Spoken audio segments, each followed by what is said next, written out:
We've been super excited about Atmos around here. It's been a really interesting format to get music into. Being able to bring an artist in, have them have a really enjoyable listening experience allows me to do the best possible work I can. It sounds really good. I'm Sean Deely, Chief Engineer at Sweetwater Studios. We're here in Studio C, our new Focal Atmos install. Sweetwater Studios is a 3-room facility on Sweetwater Sound's campus in Fort Wayne, Indiana. A commercial facility where we do tracking, mixing, and mastering. So with the introduction of immersive audio through Dolby Atmos in the fall of 2021 on streaming platforms like Apple Music, Tidal, and Amazon, we started investigating installing a system of our own here at Sweetwater Studios. So early 2022, we opened our first Atmos Mix Studio in Studio B, which has kept us busy, and we've done a lot of work and a lot of education in that space. It was a logical step for us to add a second room, so with our partners at Focal, we decided to embark on this project in Studio C. I'm Josh Estock. I'm the North American Director at Focal. Dolby Atmos is, in my mind, the next progression of what we think audio is going to be. So we went from mono, in the early 1900s, eventually stereo, kind of widely, mid-40s, 50s. Eventually to surround. We see a lot of that in movies and film and stuff, right?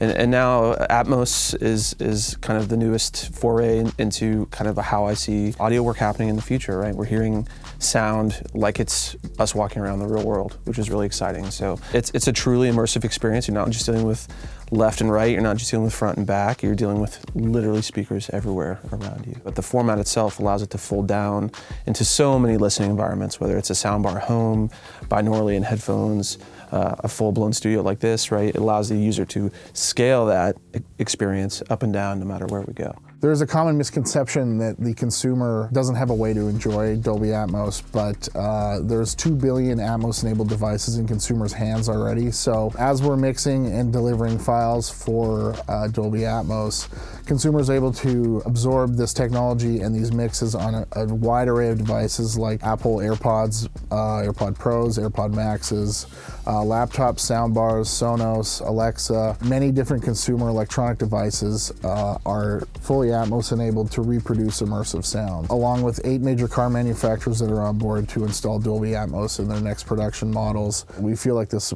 format's here to stay. So I was super excited to be discussing this project with Josh at Focal. I've been a big fan of their speakers for years, had Solo 6s and Twin 6s in my studio before coming to Sweetwater for years, and so I was pretty excited to get a system in our studios here with some speakers that I really loved. So the conversation started in the fall of 2022 of trying to figure out how we could put our minds together to get this room dialed in and become a contender for being a really high-level Atmos mixing space, and so we worked really closely with Mike Peacock, senior sales engineer here, and kind of put together a plan to make this a great sounding Atmos mixing space. My name is Mike Peacock. I'm a senior sales engineer here at Sweetwater Sound and also a certified Dolby Atmos integrator. So I'll work a lot with other sales engineers as well as clients on doing rooms, everything from studio consoles to Dolby Atmos rooms. The goal of this room was just to give Sean another room to take on the workload that he's been getting for Atmos and just to make it the best it can be. When planning a Dolby Atmos room, we start using the DARDT, the Dolby Atmos room design tool. A lot of the technical documents are available at professionalsupport.dolby.com. So what we did with this room is we start with the room layout. The room dimensions would be speaker baffle to baffle. So the front baffle to the rear speaker baffle would be the depth of the room. Since then it's changed. Now we're actually using physical room dimensions inside of the DARDT. It's a spreadsheet and allows us to pick the room layout. So if it's going to be equidistant or orthogonal, and like the layout is going to be with the speakers. It allows us to enter speakers, different brands, find out what the SPL is going to be at the mix position due to the distance from the mix position. It also has some more advanced features in it as well that shows us like room nodes, if the mix position is going to be at 5 feet or 6 feet, so we can actually look at some potential acoustic issues with the physical location. The goal anytime you're doing a room is if we can physically get the speakers in the correct place before we have to digitally modify those, it's always going to perform much better, as a single system. They allow us to choose if we're actually doing a room for film or if we're doing it for music. Sean and the guys here at Sweetwater primarily are doing music, so we wanted to meet the music specification of 85 dB. It also allows us to choose like the layout. In this particular room, we were doing 914 as opposed to 714. So 9 surround speakers, the .1 our LFE channel, in the 4, showing that there's going to be 4 speakers on the ceiling. The difference in music, having 914 versus 714, really is the width speakers. And mixing music just between your left and right channel before you get to the side speakers, which are usually 100 to 110 degrees off to your side, having the width speakers helps fill in that gap so the space isn't so large, and it's really, really important for the guys that have been mixing just to get the translation and the mixes to translate better, having those extra speakers.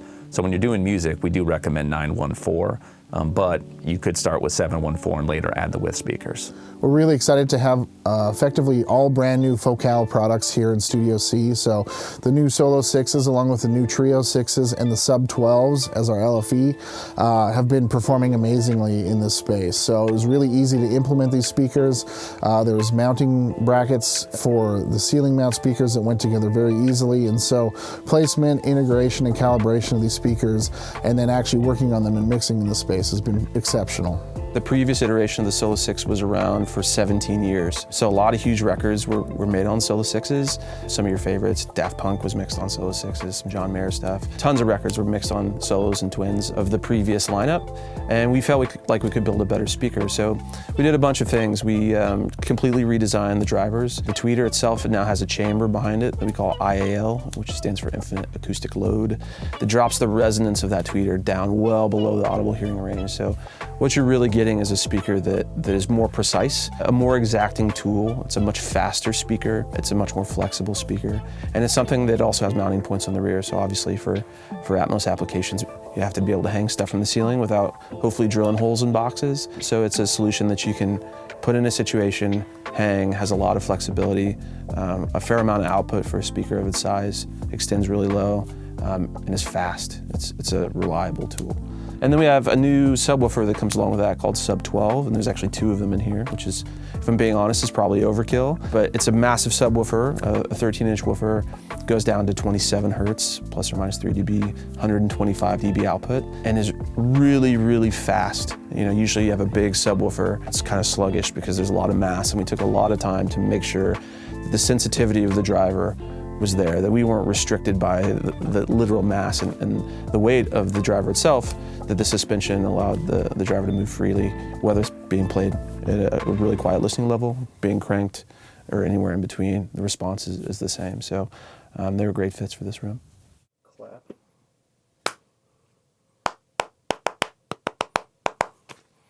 So I kind of first came to Focal in my monitor shootout video where I was searching for like the next pair of monitors that would go in my studio, and I kind of had a budget of, you know, around $10,000, and so I tested a bunch of different speakers out. I shot them all out. I did multiple videos on it, and I landed on the Trio 11s just because I think in that $10,000-ish price range, they're a little less than that, but in that price range, I just don't think there's anything that touches them. They're the most complete package from highs to lows, and with the focus mode that ended up being really, really usable. They check all the boxes for me, all the boxes. That was my kind of intro to the brand and what got them in my room and put me to work on them. Beyond the speakers, we need some other things, right? We need a D to A converter that has enough channels to drive the outputs of the system. So with a 914, in this case, that's 14 channels of D to A. That D to A or another monitor controller needs the ability to turn the volume of all the speakers up and down at the same time. We have to have gang volume. Ideally, we have a solution, whether it's a software solution or a hardware solution. These things can be integrated into one another. None of these have to be mutually exclusive. But we need something that has the ability to delay the channels so we can time align everything. Obviously, if you're an equidistant setup where all the speakers are exactly the same distance from you, you don't need delay. But in most cases, I think customers and clients are going to find that speakers, they live in a less than ideal environment, right? So you're maybe going to have the side surround, you know, this rear surrounds or the side channels or even your height channels closer to you than your LCR will be. So we need delay to make sure those things all arrive at your ears at the same time. And then you need some EQ, typically. There are acoustic anomalies that exist in the room that are maybe not here at your left speaker, but are existing in your rear right speaker. And you want to make sure that all these speakers feel the same as you're moving these objects around in the room and you're panning them up, down, left, right, front, back, right? We want them to feel the same, so as you move it, you don't make a different decision based on what's happening acoustically in the back of the room versus up here. We want to kind of mitigate as much of that as we can. So we really need those 4 things. You need that monitor control, that delay, that EQ, in that gang volume. Our decision to go with the Grace M908 monitor controller was a really easy one to choose. Their products have been known for really great audio quality for many years, and so when they released the new software update and the capabilities for Atmos calibration on their M908 monitor controller, it was a no-brainer for us to put it in here. We've been big fans of their mic preamps for years, so having their really pristine sounding D to A conversion and then the ability to have great routing and control for that has been a centerpiece for this room. It allows us really great headphone monitoring as well, as there's headphone amps built into that system. With the Grace M908, we have analog, AES, Dante, as well as USB connectivity to fit into a lot of scenarios, as well as handling the gain staging, EQ, delay, and everything that we need per channel on the speakers. When designing your Atmos room, we have the obvious speakers, in this case Focal, and the monitor controller M908, but there are other components that we do need. One of the most important ones would be speaker stands. The speakers are actually going to be mounted on the wall, or they're going to be on stands. Stands do allow us a little bit more control over the physical placement of them. In this particular room, we're using Argosy Spire stands with isoacoustic mounts on them. We do have to mount 4 speakers to the ceiling, so we use the isoacoustic mounts for the ceiling. And then for cabling, we need to connect both power as well as the analog connections to all these speakers. So we used a paired cable by Jumpers out of Pontiac, Michigan. They did a cable for us that has both IEC, the power runs, as well as the analog cable XLRs in the same jacket, so to make our cable runs nice and clean. I highly recommend using stands on all surround channels if you can, because in most cases you're going to get into the space, you're going to think it's going to be one way, and you're going to find that you need to move things 3 inches or 6 inches here or there, right? And it's never quite what you think it is. So if you intend to use wall brackets, it's a little harder. Stands are definitely the way to go, and these Argosys are great.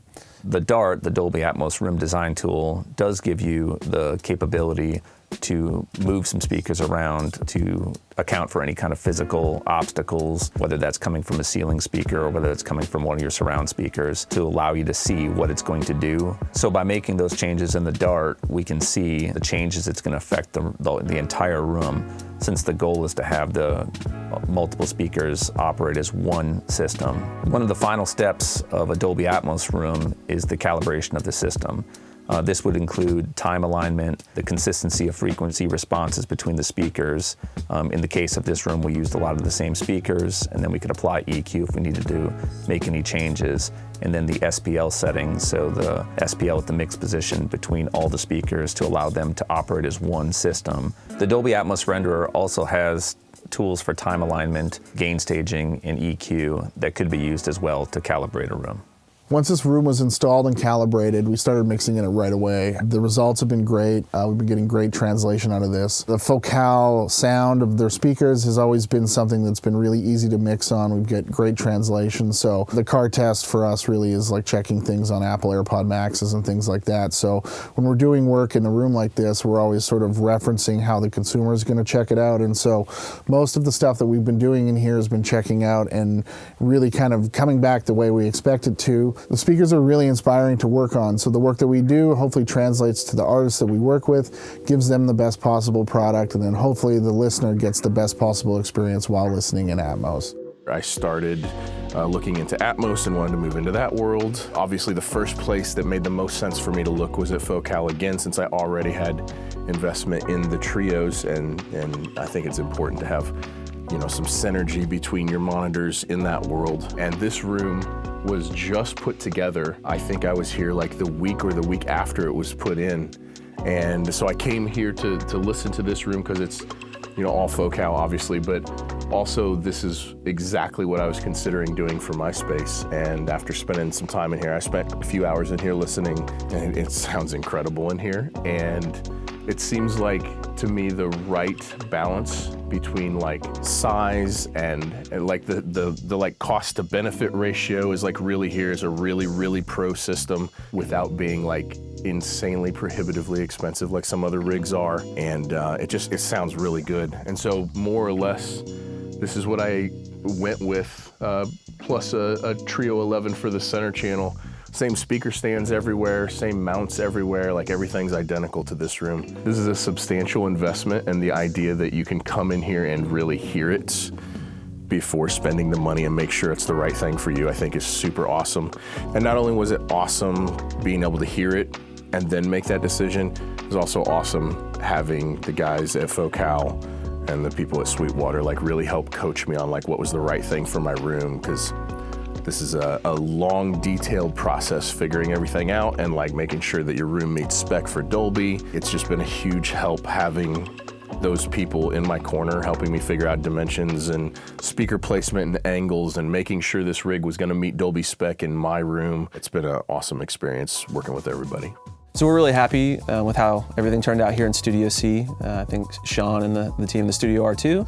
I feel that this format really allows for people to get emotionally connected to music in ways that hasn't been able to happen before. So with these speakers in this room, the way it sounds, it's been really fun to kind of dig in and get some really awesome stuff happening.